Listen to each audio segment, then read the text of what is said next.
प्यारे विद्यार्थियों, आप लोग इस वीडियो को बिल्कुल भी स्किप मत करना, क्योंकि देखो इस वीडियो से आपके पूरे 80 अंक कंप्लीट होने वाले हैं। जी हाँ प्यारे विद्यार्थियों, आज मैं यहाँ पर आपको बताऊंगा आपके चारों सेटों का फुल सॉल्यूशन। जी हाँ प्यारे विद्यार्थियों, आपके पास में चाहे कोई सा सेट पेपर आए, इनमें से आपको चाहे प्यारे विद्यार्थियों देखो सेट डी मिल जाए, सी मिल जाए, ए मिल जाए या बी मिल जाए, इससे बिल्कुल भी फर्क नहीं पड़ेगा। क्योंकि देखो हमें पता है कि हम जो पढ़ाते हैं ना, वही के वही क्वेश्चन प्यारे विद्यार्थियों आपके पेपर में आते हैं। जिस प्रकार से प्यारे विद्यार्थियों मेरे द्वारा आपकी अंग्रेजी विषय में हेल्प की गई थी ना, उसी प्रकार से प्यारे विद्यार्थियों अब आप सब लोग अपने अर्थशास्त्र विषय की भी पूरी की पूरी तैयारी कंप्लीट कर लो। आपके पेपर में प्यारे बच्चों देखो, चाहे सेट ए आपको मिले, बी मिले, सी मिले या डी मिले, ऑलरेडी प्यारे विद्यार्थियों आपको मैं चारों सेट पेपर अच्छे से कवर अप करवा चुका हूं। सबका मैंने अलग अलग सॉल्यूशन आपको दे दिया है। मगर देखो अब टाइम बिल्कुल ही कम बचा है, इसलिए आप लोग कहां पर इन सेट पेपर को ढूंढोगे। तो देखो इन सभी का निचोड़ मैंने एक पीडीएफ में शामिल किया है, जो कि प्यारे विद्यार्थियों देखो ये रही, ठीक है ना। इसके ऊपर भी प्यारे बच्चों देखो वैसे तो अलग अलग वीडियो मैंने बनाए थे, मगर देखो आज मैं आपको पूरी की पूरी आपका जो ये नोट्स है ना, एक ही वीडियो में कवर करवाने वाला हूं। सबसे पहले प्यारे विद्यार्थियों आपको मैं 32 अंकों के ऑब्जेक्टिव क्वेश्चन बताऊंगा, जो कि प्यारे विद्यार्थियों देखो आज के पेपर में 100% छप चुके हैं। जी हाँ प्यारे विद्यार्थियों, आज आपको 100% यही के ये ऑब्जेक्टिव क्वेश्चन देखने को मिलेंगे।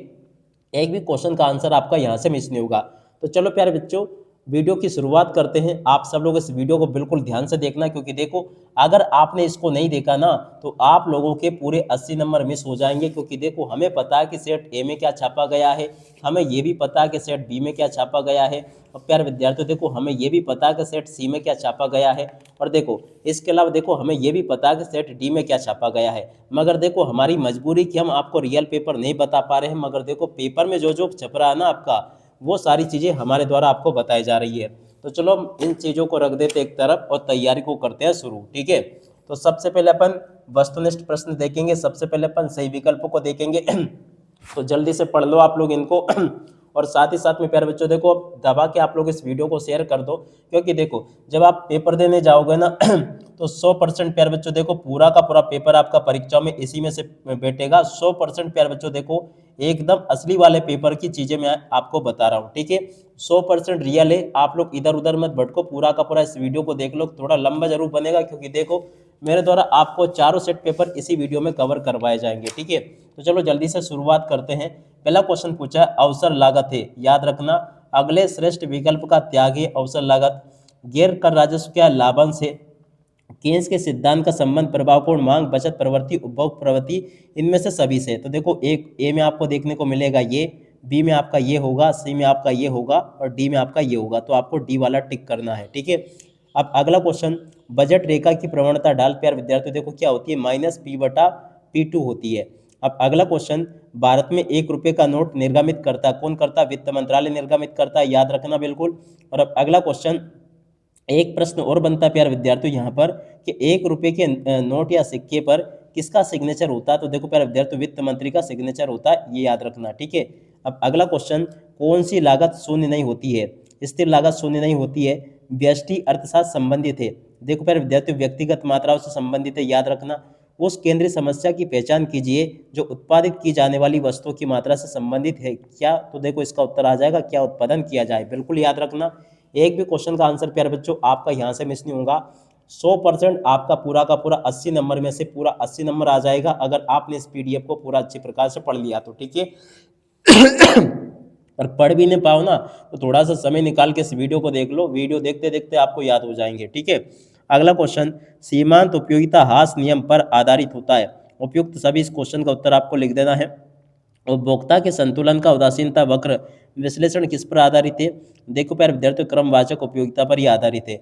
अब अगला क्वेश्चन, कीमत अनुपात Px/Py का ढाल संशोधित करता है। देखो प्यारे विद्यार्थियों बजट रेखा कीमत रेखा दोनों को संशोधित करता है। जब सीमांत उपयोगिता शून्य होती है तब कुल उपयोगिता क्या होती है, स्थिर हो जाती है। और अब अगला क्वेश्चन, श्रम उदाहरण है।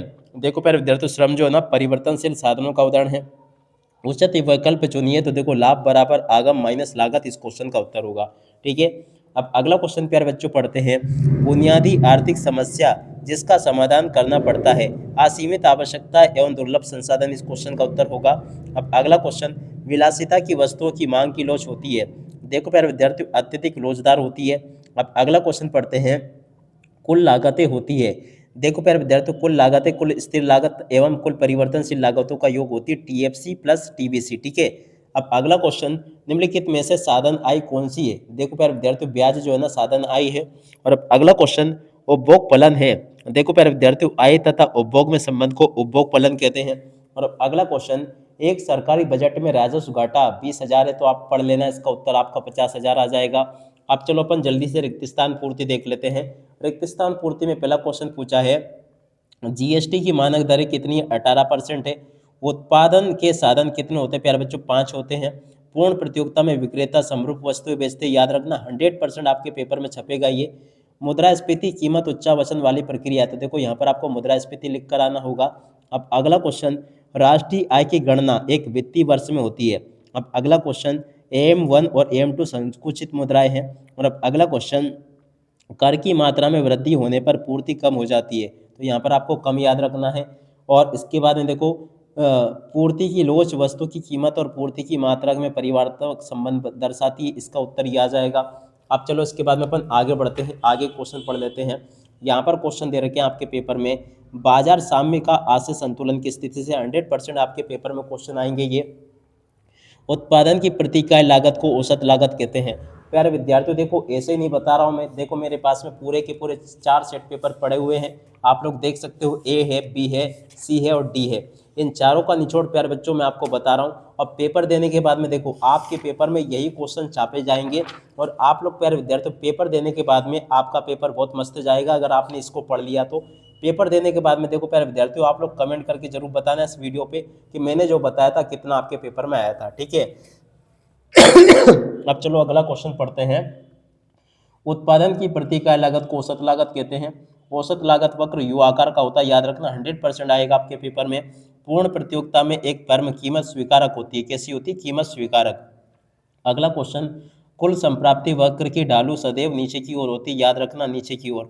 अब अगला क्वेश्चन, पूर्ति का नियम अनिवार्य वस्तु पर लागू नहीं होता है, ठीक है, ये भी याद रखना। अब अगला क्वेश्चन पढ़ते हैं, पूर्ण प्रतिस्पर्धात्मक बाजार में विक्रेता समरूप वस्तुएं बेचते हैं, कैसे बेचता है, पूर्ण प्रतियोगी लिखा है या प्रतिस्पर्धा लिखा है, उसका मतलब एक ही होता है। अब अगला क्वेश्चन, कृषि समर्थन कार्यक्रम द्वारा सरकार कुछ कृषि पदार्थों के लिए न्यूनतम समर्थन मूल्य तय करती है, याद रखना। अब अगला क्वेश्चन, जॉन मेनार्ड कीन्स की प्रसिद्ध पुस्तक the general theory of employment interest and money का प्रकाशन कब हुआ था, 1936 में हुआ था। और अब अगला क्वेश्चन पढ़ते हैं,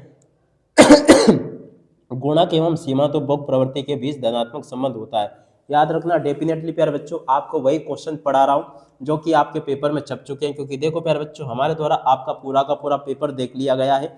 आपके पेपर में कौन कौन से क्वेश्चन छापे गए सब कुछ हमें पता है। तो इसलिए प्यारे विद्यार्थियों, अभी मैं आपको केवल वही क्वेश्चन बता रहा हूँ जो कि आपके पेपर में छापे गए हैं, फालतू का आपको बिल्कुल भी नहीं पढ़ाऊंगा, ठीक है।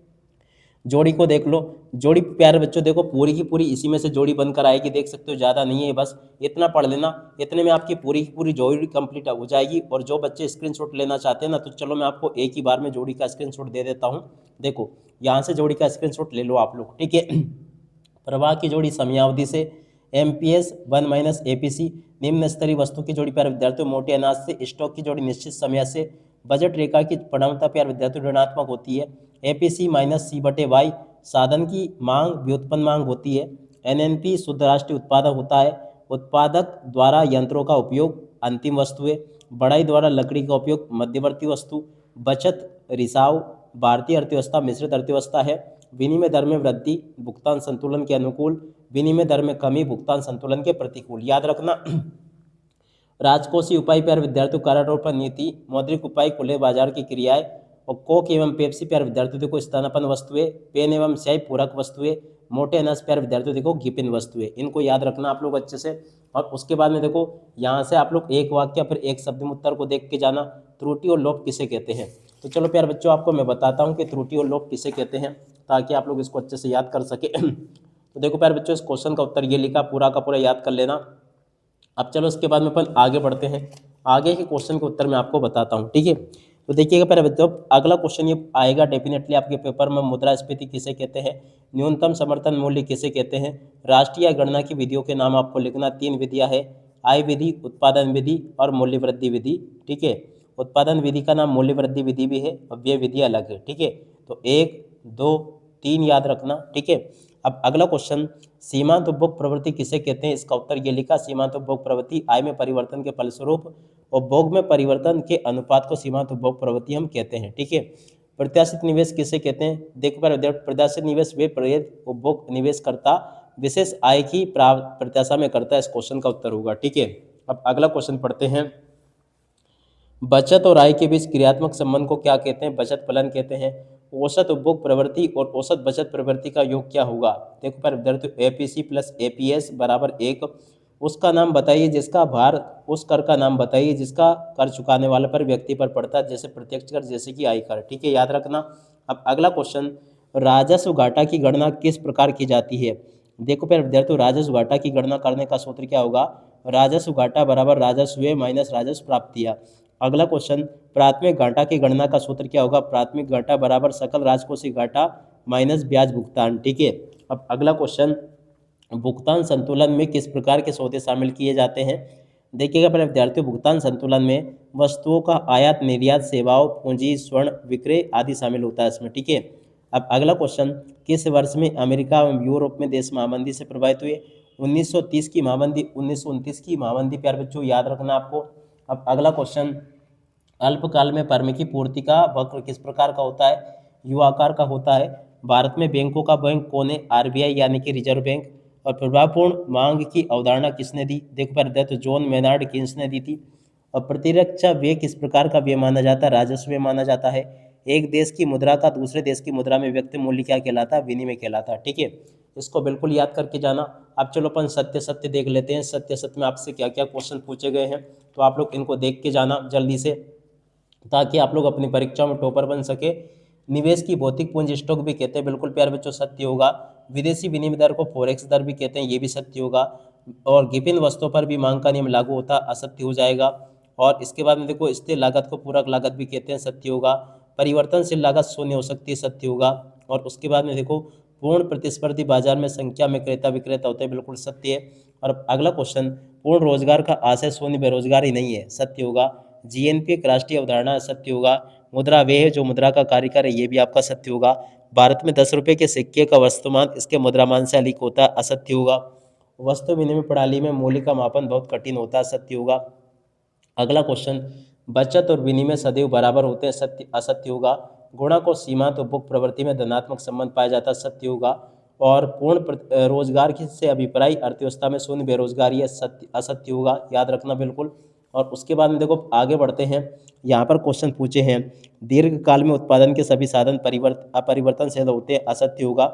संतुलन की स्थिति में फर्म अधिकतम लाभ प्राप्त कर सकते हैं, सत्य होगा। उपभोग व्यय स्वतंत्र उपभोग प्लस प्रेरित उपभोग बराबर, असत्य होगा। अतिरिक्त मांग को स्थिति के सुधार के लिए सरकारी व्ययों में वृद्धि करनी चाहिए, असत्य होगा। संसद में बजट भाषण गृह मंत्री द्वारा दिया जाता, असत्य होगा।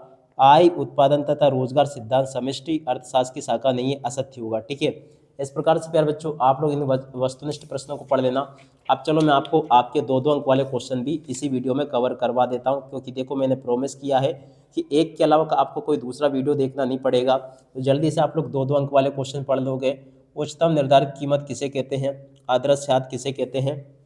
उसके बाद में देखो, बाजार संतुलन कीमत किसे कहते हैं? 100% प्यारे बच्चों आपके पेपर में क्वेश्चन छप चुके हैं, आप चाहे इसे मानो चाहे मत मानो, मेरा काम है बताना।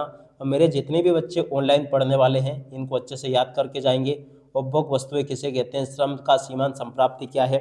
उसके अलावा देखो अगला क्वेश्चन, पूंजीगत वस्तुएं किसे कहते हैं? व्यक्ति इकाई किसे कहते हैं? 100% प्यारे बच्चों आपके पेपर में आने वाले क्वेश्चन है ये, आप चाहे इनको याद करो चाहे मत करो। अब अगला क्वेश्चन, निवल राष्ट्रीय उत्पाद किसे कहते हैं? एसएलआर क्या है?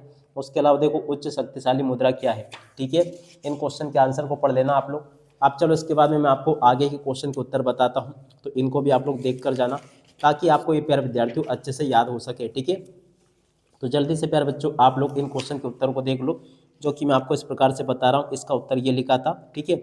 और उसके बाद में उपभोग फलन किसे कहते हैं, इस क्वेश्चन के उत्तर को प्यारे विद्यार्थियों यहाँ से देख कर जाना आप लोग। चलो मैं आपको एक एक करके सभी के सभी क्वेश्चन और उन क्वेश्चन के उत्तर बता दूं, ताकि प्यारे विद्यार्थियों आप सब लोग अपनी परीक्षाओं में इनको लिख कर आ सके, टॉपर बन सके। तो देखो प्यारे विद्यार्थियों, आप लोग टॉपर बनो ना, उसके लिए इन क्वेश्चन को पढ़ना जरूरी है, बिल्कुल आप लोग पढ़ के जाना। ठीक है। उपभोग फलन किसे कहते हैं? समग्र मांग के दो घटक आपके पेपर में आएगा, न्यून मांग के दो कारण पूछा जाएगा, अत्यधिक मांग से क्या अभिप्राय है, प्रभावपूर्ण मांग से क्या अभिप्राय है, सेटेरस परिबस की मान्यता किसे कहते हैं। 100% प्यारे बच्चों आपके पेपर में क्वेश्चन छप चुका है। अगला क्वेश्चन, बाजार अर्थव्यवस्था किसे कहते हैं, ये भी आपके पेपर में आएगा। सकारात्मक आर्थिक विश्लेषण किसे कहते हैं, लाभ किसे कहते हैं। ठीक है, इस प्रकार से प्यारे विद्यार्थियों आप लोग इन क्वेश्चन को पढ़ के जाना। अब इन क्वेश्चन के बाद में चलो प्यारे विद्यार्थियों आपको मैं बाकी के क्वेश्चन के आंसर भी बता देता हूँ। ठीक है, तो लाभ किसे कहते हैं प्यारे विद्यार्थियों, देखो इस क्वेश्चन का उत्तर ये लिखा है। औसत उत्पाद किसे कहते हैं, इस क्वेश्चन के उत्तर को प्यारे विद्यार्थियों देखो यहाँ से देख लेना। और अब अगला क्वेश्चन, मांग का अर्थ आपको बताना है, मांग की कीमत रोज का अर्थ आपको बताना है, उत्पादन के कोई दो साधन आपको बताने हैं। उसके बाद में देखो आसमान पैमाने का प्रतिफल क्या है, इस क्वेश्चन के उत्तर को भी देख लेना। संप्राप्ति का अर्थ आपको बताना है, सामान्य लाभ का अर्थ आपको बताना है। उसके बाद में देखो प्यारे विद्यार्थियों अगला क्वेश्चन, समष्टि अर्थशास्त्र का अर्थ आपको बताना है। आर्थिक एजेंट प्यारे विद्यार्थियों क्या होते हैं समझाइए, ये क्वेश्चन भी आपके पेपर में आएगा। अब अगला क्वेश्चन, मुद्रा की मांग का अर्थ आपको बताना है, मुद्रा की पूर्ति का अर्थ प्यारे विद्यार्थियों आपको बताना। ठीक है, आपके पेपर में परीक्षाओं में प्यारे विद्यार्थियों इस प्रकार से क्वेश्चन पूछे जाएंगे जैसे कि आपको मैंने बताए हैं। अब चलो इसके बाद में अपन आगे बढ़ते हैं, आगे क्वेश्चन के उत्तरों को पढ़ लेते हैं। यहाँ पर क्वेश्चन पूछा है, विमुद्रीकरण को समझाइए, सट्टा उद्देश्य क्या है, इस क्वेश्चन के उत्तर को देख लीजिएगा। समग्र मांग क्या है, समग्र पूर्ति क्या है, इस क्वेश्चन के उत्तर को भी देख कर जाना। अब अगला क्वेश्चन, सीमांत बचत प्रवृत्ति का अर्थ आपको बताना है, औसत उपभोग प्रवृत्ति का अर्थ आपको बताना है। उसके बाद में देखो अगला क्वेश्चन सरकारी बजट का अर्थ आपको बताना है। राजस्व में प्यारे विद्यार्थी देखो क्या है, माल की सूची को परिभाषित कीजिए, उत्पादन के कारकों में नाम आपको लिखने हैं। राष्ट्रीय आय गणना की आय विधि को 4 घटकों में आपको समझाना है। ठीक है, इस प्रकार से प्यारे विद्यार्थियों आपके पेपर में परीक्षा में क्वेश्चन पूछे जाएंगे। उसके बाद के क्वेश्चन प्यारे विद्यार्थियों देखो ये दे रखे हैं। स्टॉक और प्रवाह में प्यारे विद्यार्थियों आपको अंतर पूछा जाएगा। भारतीय रिजर्व बैंक के कार्य प्यारे विद्यार्थी पूछे जाएंगे, बिल्कुल डेफिनेटली आपके पेपर में क्वेश्चन छपेगा, इसको बिल्कुल याद कर लेना। ठीक है, उसके बाद में देखो सीमांत उपभोग प्रवृत्ति क्या है। उसके बाद में देखो प्यारे विद्यार्थियों एक दिष्ट अधिमान क्या है, उपयोगिता की कोई दो लक्षण आपको बताने हैं। उसके बाद में देखो अनादिमांग वक्रों की कोई दो लक्षण आपको बताने हैं। उसके बाद में देखो बजट सेट से क्या परिभाषा है, और पैमाने के प्रतिफल प्यारे विद्यार्थियों आपको समझाने हैं। ठीक है, 100% प्यारे विद्यार्थियों आपके पेपर में आने वाले क्वेश्चन बताए जा रहे हैं। उसके बाद में जल्दी से आप लोग इनको भी देख लें। फर्म का लाभ किसे कहते हैं, अवसर लागत को परिभाषित कीजिए, और पूर्ण प्रतिस्पर्धी बाजार की कोई दो विशेषता आपको बतानी है। हम कब कहते हैं कि बाजार में किसी वस्तु के लिए अधिमांग है। ठीक है, क्या होगा यदि बाजार में प्रचलित मूल्य संतुलन मूल्य से अधिक हो, किन्हीं ऐसी 4 आवश्यक वस्तुओं के नाम आपको बताने। प्रश्न नंबर 56, 57 इनको देख लेना, 100% आपके पेपर में आने वाले क्वेश्चन ये। ठीक है, अब इसके बाद में चलो अपन जल्दी से 3-3 अंक वाले क्वेश्चन भी देख लेते हैं। देखो प्यारे विद्यार्थियों यहाँ पर मेरे द्वारा आपको जो क्वेश्चन बताए गए ना, इनकी संख्या थोड़ी सी ज़्यादा जरूर आपको लग रही होगी, मगर देखो मैंने आपको केवल वही क्वेश्चन बताया जो कि आपके 4 सेट पेपर में छापे गए हैं। और साथ ही साथ में प्यारे विद्यार्थियों देखो आपको पता है कि सबसे ज़्यादा प्रश्न आपके पेपर में 2-2 अंक वाले ही आते हैं। तो इसलिए प्यारे विद्यार्थियों अगर आप लोग ऊपर बताए गए सभी क्वेश्चन को अच्छे से याद कर लेते हो ना, 100% डेफिनेटली पेपर प्यारे बच्चों आपका उसी में से बनेगा। अब चलो अपन जल्दी से आगे 3-3 अंक वाले क्वेश्चन को कवर करते हैं। ठीक है ना, बिल्कुल ध्यान से सुनना आप। कुल उपयोगिता तथा सीमांत उपयोगिता में 3 संबंध आपको बताना, 1, 2, तीनों संबंध याद कर लेना। ठीक है, अब अगला क्वेश्चन, पूर्णतः लोचदार मांग तथा पूर्णतः बेलोजदार मांग को संक्षेप में आपको समझाना। पूर्णतः लोचदार मांग ये लिखी, पूर्णतः बेलोजदार ये लिखी है। ठीक है, उसके अलावा देखो इस तालिका को आपको भरना सीखना है, क्योंकि देखो अब मेरे पास में भी समय कम है। देखो क्या लिखा है, संप्राप्ति का परिकलन कीजिए, वस्तु की प्रति इकाई बाजार कीमत कितनी है, 10 रुपये है। ठीक है ना, तो चलो प्यारे विद्यार्थियों अपन इसको देखते हैं किस प्रकार से भरा जाता है इसको। तो देखो बाजार कीमत कितनी है, 10 रुपये। तो देखो इस प्रकार से आपको इसको भरना सीख लेना है। क्या लिखा, कुल संप्राप्ति, आप लोग इसको देख ले, बाकी आप लोग सीख लेना। अगला क्वेश्चन प्यारे बच्चों पूछा है, लाभ अधितमीकरण की 3 शर्तें। तो देखो प्यारे विद्यार्थियों यहाँ से आप लोग लाभ अधितमीकरण की 3 शर्तों को देख लेना, पहली ये लिखी, दूसरी तीसरी ये लिखी है। ठीक है, उसके बाद में देखो प्यारे विद्यार्थियों यहाँ पर जो क्वेश्चन पूछा गया ना 100% आपके पेपर में छपेगा, आप चाहे इसे मानो चाहे मत मानो, क्योंकि देखो मेरा काम है आपको क्वेश्चन आंसर बताना और आपका काम है इसको पढ़ के अब परीक्षा में लिख कर आना। ठीक है, मौज करोगे अगर आपने इतना वीडियो भी देख लिया ना। यहाँ पर क्वेश्चन पूछा भारतीय रिजर्व बैंक की किस भूमिका को, ये अपन ने पढ़ लिया था। अगला क्वेश्चन देखते हैं, मुद्रास्फीति के नियंत्रण के 3 नीतिगत उपकरण। देखो पहला है बैंक दर, खुले बाजार संचालन, नगद आरक्षित अनुपात यानी कि CRR। ठीक है, उसके बाद में चलो अपन यहाँ से देखते हैं क्वेश्चन को। स्थानापन्न वस्तुएं तथा पूरक वस्तु में अंतर आपको बताना है, इसको भी देख कर जाना। अब अगला क्वेश्चन, किसी वस्तु की मांग को प्रभावित मांग करने वाले 3 कारक आपको बताने।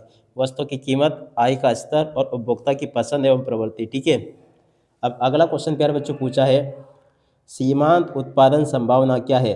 देखिएगा प्यारे विद्यार्थियों, सीमांत उत्पादन संभावना क्या है, इसको भी देख लीजिएगा। सकारात्मक आर्थिक विश्लेषण से आपका क्या अभिप्राय है। तो देखो प्यारे विद्यार्थियों, इस क्वेश्चन के उत्तर को भी देख लो। अगला क्वेश्चन, बाजार संतुलन की व्याख्या आपको करनी है, इस क्वेश्चन के उत्तर को भी आप लोग देख कर जाना। अब चलो इसके बाद में अपन आगे बढ़ते हैं, आगे क्वेश्चन पढ़ लेते हैं। देखो प्यारे विद्यार्थियों, यहाँ पर क्वेश्चन दे रखा आपका, फर्म की एक स्थिर संख्या होने पर। तो देखो इस क्वेश्चन के उत्तर को पढ़ के जाना। प्रभावी मांग क्या, 100% आपके पेपर में क्वेश्चन छप गया ये। मितव्ययिता का विरोधाभास प्यारे बच्चों अच्छे से याद करके जाना, 100% आपके पेपर में डेफिनेटली छप चुका है। खुली अर्थव्यवस्था और स्वायत्त, इस प्रकार से इस क्वेश्चन के आंसर को भी पढ़ के जाना। अब अगला क्वेश्चन, विनिमय दर के निर्धारण के कोई 3 बिंदु आपको लिखने हैं। विदेशी मुद्रा की मांग और पूर्ति, मुद्रास्फीति और ब्याज का दर स्तर, इस प्रकार से आपके पेपर में क्वेश्चन पूछा जाएगा 100%। उसके बाद में देखो कुछ क्वेश्चन प्यारे बच्चों आपके पेपर के लिए दे रखे हैं। अगला क्वेश्चन प्यारे बच्चों 100% आपके पेपर में आएगा, सार्वजनिक वस्तु सरकार के द्वारा ही प्रदान की जानी चाहिए, क्यों। और उसके बाद में देखो यहाँ पर क्वेश्चन आपको पढ़ लेना है, सरकारी बजट के किन्हीं 3 उद्देश्यों को आपको लिखना है, इसको भी याद करके जाना। भुगतान संतुलन के चालू खाते के 3 मदे एवं पूंजीगत खाते के 3 मदे आपको नाम बताने। ठीक है, अब अगला क्वेश्चन प्यारे बच्चों आप लोग यहाँ से देख लीजिएगा, प्रत्यक्ष विदेशी निवेश आपको बताना है। विदेशी विनिमय दर को प्रभावित करने वाले कोई 3 तत्वों का वर्णन आपको प्यारे बच्चों करना है याद। ठीक है, उसके बाद में चलो अपन आगे बढ़ते हैं। घबराओ मत, अब ज़्यादा पे वो नहीं बचा है जो मैं आपको बताऊंगा। ठीक है, केवल बस कुछ ही क्वेश्चन और रह गए हैं। ठीक है, उसके अलावा देखो, केंद्रीकृत योजनाबद्ध अर्थव्यवस्था, समाजवादी अर्थव्यवस्था, पूंजीवादी अर्थव्यवस्था में 3 अंतर आपको बताने हैं। ठीक है, अगला क्वेश्चन प्यारे बच्चों देखो, मान लीजिए कोई उपभोक्ता अपनी संपूर्ण आय को व्यक्त करने के लिए, तो देखो प्यारे बच्चों ये तो सवाल है आपका, आप स्वयं देख लेना इसको। ठीक है, क्योंकि देखो अब समय नहीं है इतना ज़्यादा कि अपन सवाल वगैरह भी हल करें अच्छे से। ठीक है, तो ये भी मैंने आपको बता दिया। अब इसके अलावा देखो प्यारे बच्चों ध्यान दीजिएगा, आपके 4 अंक में सवाल जरूर आएगा। ठीक है, तो पहला सवाल प्यारे बच्चों ये रहा, इसको जरूर मैं थोड़ा सा समझा दूंगा आपको, ताकि ये आपको अच्छे से समझ में आ सके। ठीक है, पहला क्वेश्चन पूछा है यहाँ पर, 4 अंक वाले क्वेश्चन शुरू हो गए प्यारे बच्चों यहाँ से आपके। एक फर्म का अल्पकालीन सीमांत लागत अनुसूची निम्न तालिका से आपको ज्ञात करना है। ठीक है, तो देखो इसमें आपको क्या करना है प्यारे बच्चों, यहाँ पर आपको 100 रुपये क्या दे रखा है, स्थिर लागत है ना, और आपको कुल परिवर्ती लागत, कुल लागत और अल्पकालीन औसत लागत अनुसूची आपको निकालनी है। ठीक है, अब चलो मैं बताता हूँ कि निकालते कैसे। तो देखो ये तो दे रखी है आपकी मात्रा और ये है सीमांत लागत। ठीक है, अब देखो इसको कैसे निकाला जाता है। इसके लिए प्यारे विद्यार्थियों आपको क्या याद रखना होगा, इन 3 चीज़ों को आपको याद रखना होगा। ठीक है, पहली ये, दूसरी ये और तीसरी ये। ठीक है, कुल परिवर्ती लागत कैसे होती है, ये सीमांत लागतों का योग होती है। सीमांत लागतों का योग कैसे, जैसे कि TVC, देखो TVC कहाँ पे लिखी है अपनी, ये लिखी है। तो सीमांत लागत कहाँ पर है, तो देखो अपन क्या करेंगे, 100 था, देखो यहाँ पर अपन को ऐसे करना है, इनको जोड़ते चलना है। जैसे कि 500 था तो यहाँ पे 500 लिखा, 500 में फिर अपन ने 300 जोड़ा, यहाँ पे लिखा 800 आ गया। अब 800 में 200 जोड़ा, यहाँ पे लिखा अपन ने 1000 हो गया। और 1000 में प्यारे बच्चों देखो 300 जोड़ा तो 1300 हो गया, 1300 में 500 जोड़ा 1800 हो गया, 1800 में 800 जोड़े 2600 हो गए। ठीक है, तो ये तो ऐसे निकलती है। अगला देखिए कुल लागत, कुल लागत ये कुल स्थिर लागत और कुल परिवर्तित लागत का योग होती है। तो देखो प्यारे विद्यार्थियों, कुल स्थिर लागत कहाँ पर है, देखो प्यारे विद्यार्थियों ये लिखी है ना, और इसके अलावा देखो कुल परिवर्तित लागत कहाँ पर है, ये है। ठीक है ना, तो इन दोनों का प्यारे विद्यार्थियों ये योग होती है। कैसे करेंगे अपन योग, देखो TVC 0 जोड़ा 100 आया। ठीक है ना, अब इसके अलावा देखो प्यारे विद्यार्थियों 100 आया ना, अब 100 में अपन क्या करेंगे, देखिएगा जरा, 100 में 500 जोड़ा तो 600 हो गए। ठीक है ना, अब देखो 100 में 800 जोड़े तो 900 हो गए। अब देखो 1000 में 100 जोड़े तो 1100 हो गए, 1300 में 100 जोड़े तो 1400 हो गए, 1800 में प्यार बच्चों देखो 100 जोड़े तो 1900 हो गए, 2600 में 100 जोड़े तो 2700 हो गए। ठीक है ना, तो यहाँ पर इसका सूत्र भी लिखा है वैसे। अब अगला क्वेश्चन, अल्पकालीन औसत लागत, देखो प्यारे विद्यार्थियों ये कुल लागत और उत्पादन की मात्रा Q से विभाजित की जाती है। अब देखो प्यारे बच्चों कुल लागत कितनी आई, यहाँ से आप जरा देखिएगा, यहाँ से अगर देखिए ना प्यारे विद्यार्थियों, तो देखो यहाँ पर आपको इसका सूत्र लिखा है SSC TC/Q। अब देखो TC कहाँ पर लिखी है प्यारे विद्यार्थियों, ये लिखी है। ठीक है, अब Q कहाँ पर लिखा है, ये लिखा है। अगर हम 100 में 0 का भाग देंगे तो क्या आ जाएगा 0। 600 में प्यारे विद्यार्थियों 1 का भाग देंगे तो आएगा 600। 9 में प्यारे विद्यार्थियों अगर हम 2 का भाग देंगे तो आ जाएगा 450, ठीक है। 1100 में प्यारे विद्यार्थियों 3 का भाग देंगे तो ये आ जाएगा। उसी प्रकार से आपको भाग देके लिखनी है, ठीक है। उसके बाद में चलो अपन अगला क्वेश्चन, कुल परिवर्ती लागत तथा कुल स्थिर लागत में 4 अंतर। 100% प्यारे बच्चों आपके पेपर में छप गया है क्वेश्चन, जल्दी से आप लोग इसको देख लीजिएगा। ये लिखा प्यारे विद्यार्थियों आपका पूरा का पूरा एक क्वेश्चन का आंसर। अगला क्वेश्चन याद करके जाइएगा, राजस्व व्यय तथा पूंजीगत व्यय में आपको अंतर बताना है, ठीक है। अब अगला क्वेश्चन, घाटे के बजट से क्या अभिप्राय। 100% प्यारे बच्चों आपके पेपर में क्वेश्चन आएगा, इसको याद करके जाना। अब उसके बाद में चलो अपन अगला क्वेश्चन पढ़ लेते हैं, क्या दे रखा है। तो देखो प्यारे विद्यार्थियों, इसके बाद में अब आगे आपके पेपर में क्वेश्चन दे रखा है। अगला क्वेश्चन प्यारे विद्यार्थियों देखो ये पूछा है, व्यापार संतुलन एवं भुगतान संतुलन में आपको 4 अंतर बताने, इसको भी याद करके जाना। अब उसके बाद में देखो प्यारे बच्चों, यहाँ से आप लोग इस क्वेश्चन के आंसर को याद करके जाना। स्थिर विनिमय दर के 2 गुण और 2 दोष आपको बताने हैं, ठीक है। उसके बाद में देखो स्थिर विनिमय दर के दोष आपको बताने हैं। उसके बाद में देखो, एक वस्तु की मांग पर विचार कीजिए, 5 रुपये की कीमत पर इस वस्तु की 15 इकाइयाँ की मांग है। मान लीजिए 7 रुपये कीमत बढ़कर हो जाती है, 12 इकाइयाँ हो जाती है, कीमत के लिए उसकी गणना आपको करनी है, ठीक है। तो आप लोग इसको यहाँ से देख लेना। और उसके बाद में चलो अपन आगे बढ़ते हैं। 100% प्यारे बच्चों आपके पेपर में सवाल जरूर आएंगे, तो इसलिए आप लोग सवालों के ऊपर फोकस जरूर करना, ठीक है। उसके बाद में देखो प्यारे बच्चों, यहाँ पर आपको राजस्व और राजस्व घाटे में अंतर आपको बताना। 3 तरह के घाटे होते हैं, राजस्व घाटा, राजकोषीय घाटा और प्राथमिक घाटा। तीनों को याद करके जाना आप लोग, ठीक है। और अब अगला क्वेश्चन, व्यापार संतुलन और भुगतान संतुलन में अंतर प्यारे बच्चों 100% आपके पेपर में आएगा, तो इसको भी आप लोग याद करके जाना। और उसके बाद में देखो प्यारे विद्यार्थियों, यहाँ पर क्वेश्चन देख लीजिएगा, स्थिर विनिमय दर के 2 गुण और 2 दोष आपको बताने हैं, ठीक है। तो स्थिर विनिमय दर के गुण ये लिखे, दोष प्यारे विद्यार्थियों ये दे रखे हैं।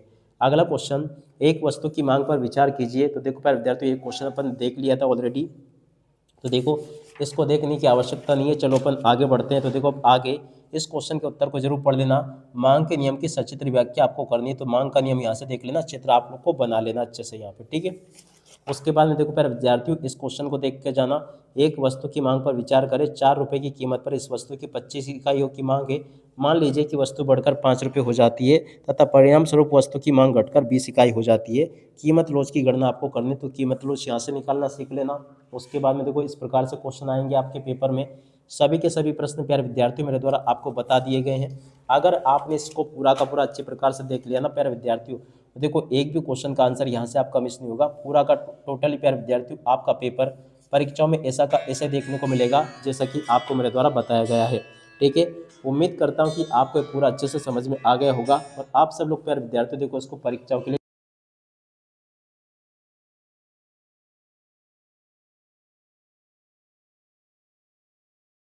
अपनी परीक्षाओं के लिए इनको अच्छे से तैयार कर सके, ठीक है। यहाँ पर प्यारे विद्यार्थियों क्वेश्चन पूछा है, मुद्रा के 3-4 कार्यों को लिखिए। तो चलो प्यारे विद्यार्थियों, आपको मैं मुद्रा के कार्य बता देता हूँ, यहाँ से आप लोग याद कर लेना। अब अगला क्वेश्चन प्यारे विद्यार्थियों देखो, भारतीय रिजर्व बैंक की मौद्रिक नीति के कौन कौन से कारण हैं, तो इसको भी प्यारे विद्यार्थियों आप लोग याद करके जाना। अब चलो इसके बाद में अपन आगे बढ़ते हैं, आगे क्वेश्चन को पढ़ लेते हैं ताकि प्यारे विद्यार्थियों आपको समझ में आ सके। विमुद्रीकरण के सकारात्मक प्यारे विद्यार्थियों आपको ये बताना है, तो इस क्वेश्चन के उत्तर को भी पढ़ लेना। व्यापारिक बैंकों के कार्य प्यारे विद्यार्थियों पूछे गए हैं, तो इस क्वेश्चन के उत्तर को भी पढ़ के जाना। और आय तथा रोजगार के परंपरावादी सिद्धांत को प्यारे विद्यार्थियों आपको पढ़ना है, इसको भी पढ़ लेना आप लोग। उसके बाद में देखो प्यारे विद्यार्थियों, आगे आपके पेपर में इस प्रकार से क्वेश्चन दे रखे हैं, अत्यधिक मांग एवं अभावी मांग में प्यारे विद्यार्थियों आपको अंतर बताने हैं, इसको पढ़ लीजिएगा। मांग के नियम के प्यारे विद्यार्थियों देखो 4 अपवाद आपको बताने हैं, ठीक है। इस प्रकार से प्यारे विद्यार्थियों आपके पेपर में क्वेश्चन पूछे जाएंगे। 100% प्यारे विद्यार्थियों आपके पेपर में आने वाले सभी के सभी क्वेश्चन के उत्तर बता दिए गए हैं। मांग की कीमत लोच की श्रेणियां प्यारे विद्यार्थियों आपको समझानी है, तो देखो यहाँ से आप लोग समझ लेना, कीमत लोच की 5 श्रेणियां होती है। और उसके बाद में देखो आगे आपके पेपर में इस प्रकार से इनको समझा देना है। अगला 23वां क्वेश्चन प्यारे विद्यार्थियों ये पूछा गया है। और उसके बाद में चलो अपन आगे बढ़ते हैं, एक क्वेश्चन और है, बस मत घबराओ आप लोग, क्योंकि देखो मुझे पता है कि ज़्यादा लंबा वीडियो हो गया। एक इस सवाल को देखकर जरूर जाना, और चलो मैं आपको अंत में सिखा भी देता हूँ। देखो क्या लिखा है, एक फर्म के लिए उत्पादन फलन Q बराबर 5L² है, अधिकतम संभावित निर्गत ज्ञात कीजिए जिसका फर्म उत्पादन कर सकती है। अब देखो पहला पॉइंट दे रखा, L बराबर 4 लेना है, K बराबर 0 लेना है। तो सबसे पहले अपन इसको हल करेंगे। सूत्र लगाया अपन ने, सूत्र क्या था अपना, तो देखो प्यारे विद्यार्थियों सूत्र था आपका Q बराबर, उसके बाद में था 5 अंडर द रूट एल और उसके बाद में यहाँ पर था के स्क्वायर। ठीक है, तो देखो 5 की जगह पे 5 रहा, एल की जगह पर 4 रखा और के स्क्वायर की जगह पे 0 रखा, इसको चढ़ा दिया। ठीक है, अब देखो 5 तो यही पे था, देखो रूट 4 का वर्गमूल आपका 2 आ जाएगा बाहर रूट से, और देखो 0 का गुणा 0 से करेंगे 0 होगा। अब इन सब का गुणा अगर करेंगे तो 0 आएगा, तो एक तो आंसर ये आ गया।